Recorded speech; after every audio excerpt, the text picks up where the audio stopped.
Greetings, YouTube. I'm back again, ready to do another album review on vacation.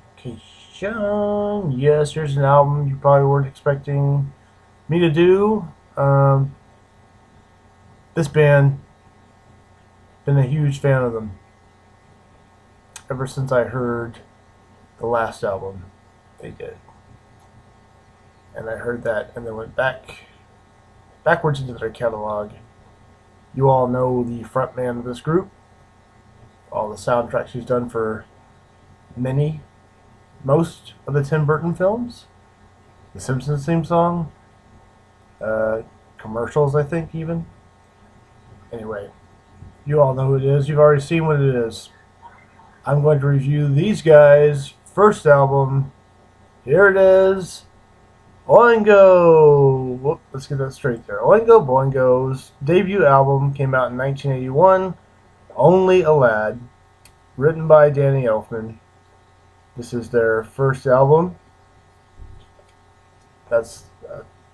hang on. I don't want to get him out of the way. So, look. Young pictures of the band. And, of course, Elfman in the middle and Steve Bartek right next to him. Okay. So, Danny Elfman, we all know who he is. Huge composer. Famous composer. Done many movies, like I said. Simpsons theme song. You know him, you love him. For the longest time, he had this group, which started off as the kind of a theater-esque, kind of vaudeville, kind of musical thing. The Mystic Knights of the Oingo Boingo, which was formed by his brother, Richard Elfman. And then in '76, Richard went to go do some movie producing, scoring. Let his brother take over Oingo Boingo. '81, I believe they released their first EP, which was self-titled, and then in '81 they put out their first full-length album called Only a Lad. I've gone backwards. I haven't listened to Oingo Boingo in a while. I have all of their CDs, studio CDs, none of the live ones, but I have all the studio CDs. And I went back to listen to them, and I'm thinking, what album do I want to review? I definitely want to do an Oingo Boingo review. I don't know if people have reviewed them on YouTube, but this is one I'm definitely going to review. I'm just going to pick this one. Just randomly. I'm like, I'll do the debut album. So here it is, on with the review. We all know the first song. The first song was a hit. Starts off with, I love little girls, they make me feel so good. Yes, Little Girls, the huge catchy hit, and probably the most controversial song Danny Elfman ever wrote for Oingo Boingo. Of course, the song is, yes, it's about, pedophilianism, if that's even a word. But really what it is a satire on that. I mean, I know some people, might be highly sickened by this song. I don't take it personally. I don't take it seriously. I just think it's funny, and it's so catchy. I can't not listen to this song. I don't care what it's about. It's this is actually a great song. Opens up the album really great, and it sets the mood for what's to come on the album. So Little Girls is great. Check out the music video for this. This is actually banned in Canada, I believe, the music video. But to me, it looks just like a Tim Burton film, like a little 3-minute short Tim Burton film. I dig it, but Little Girls is a classic, great hit single. Love this one. It's hilarious, it's funny, and it's just freaking catchy. It has a good beat, and you can dance to it. Yeah. Next we go to Perfect System. This one's another really good hit for me. I really like this one. It's very upbeat, very poppy, as Little Girls is. A lot of this is a very poppy record. On the new wave side, even though I don't like to use that term, new wave, I never liked that term. But that's what they are known for, being a new wave band in the 80s. This one sounds... I hear this... There's this part where there's harmonizing vocals between Elfman and... Oh, sorry, I have to cheat here. I'm rusty, I'm not Oingo Boingo, but Elfman...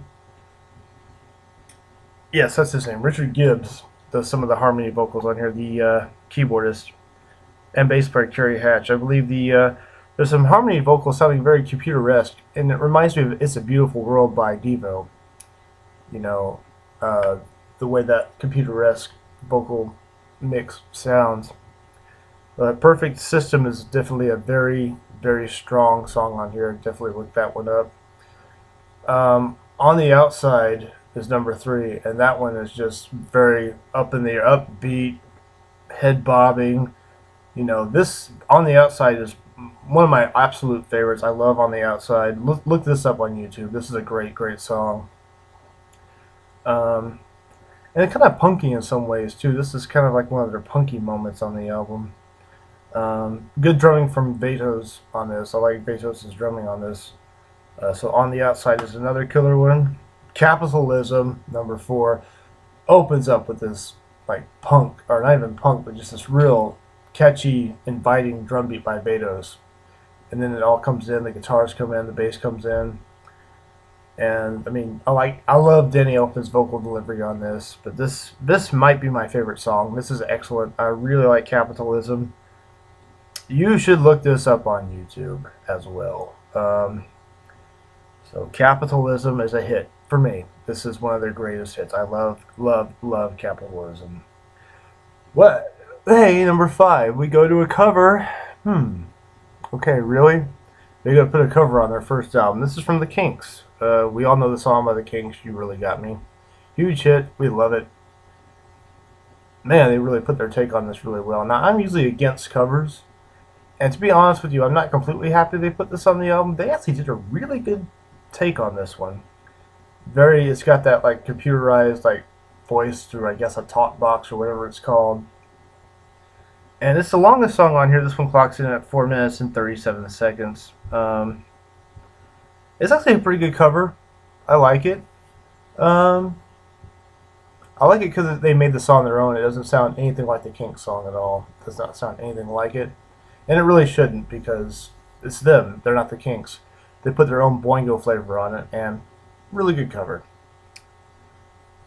Only a Lad is the title song. This one, it's upbeat, it's catchy, it's danceable, but it's a little all over the place. This one I would have to say is my least favorite song.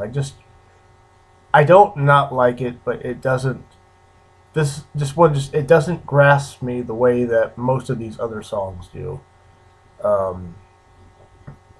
I like it okay. It's just not a hit for me. I know a lot of people probably love the title song, but Only a Lad, it's a little all over the place. It's okay. I don't know. What You See, that would be number 7. That's pretty upbeat, pretty good song. I like this one a little bit. Good vocal delivery from Elfman on here, and good arrangements. Decent. Controller, really love this one. Real punky, actually. This is another punk movement where there's the guitars and the drums. They all kick in. This is probably the most punk on the album, but Controller is a really, really good song. This is actually another one of my favorites. Look this one up on YouTube. Controller is very much like a punk, kind of ska, or well, not ska, but like new wave kind of really good song. It's definitely a highlight of this album. This is one of my personal favorites, Controller. And I think it's the most the punkiest of them all. Imposter is a great song. It's hilarious. It's got funny lyrics by Elfman. I like Steve Bartek's guitar delivery on this. Drums are really good. So Imposter, you should look that one up. Really good. I mean, there's really great material for the first album. This is actually a really, really killer record. I really love their first album a lot. So Imposter is definitely it's a song about an imposter. It's about not taking credit for something you didn't do. That's what the lyrics are, and it's a very satirical comedy song. I mean, this is great. This is a great song. I like it. It ends with Nasty Habits, and it starts off with percussion and like some chanting noises by Elfman and some of the crew. And this one sounds the most kind of Cab Calloway-esque ragtime. It ends with kind of a ragtime 1980s take on the 1920s music. And it's a great way to end it. Nasty Habits is catchy. You can sing along to it. You can dance to it. This is This is an excellent, excellent song, Nasty Habits, and it closes the album really well. That's the album, Only a Lad, from 1981, put out on IRS um, and A&M Records. I guess they had a joint contract. I don't know, but so now you know I've just gone through the album after listening to it a couple more times, revisiting my Oingo Boingo. I was a little rusty, but I really wanted to do a Boingo review because I don't know if people have done one on YouTube. And I've been mixing my reviews up. I did some progressive rock, and I did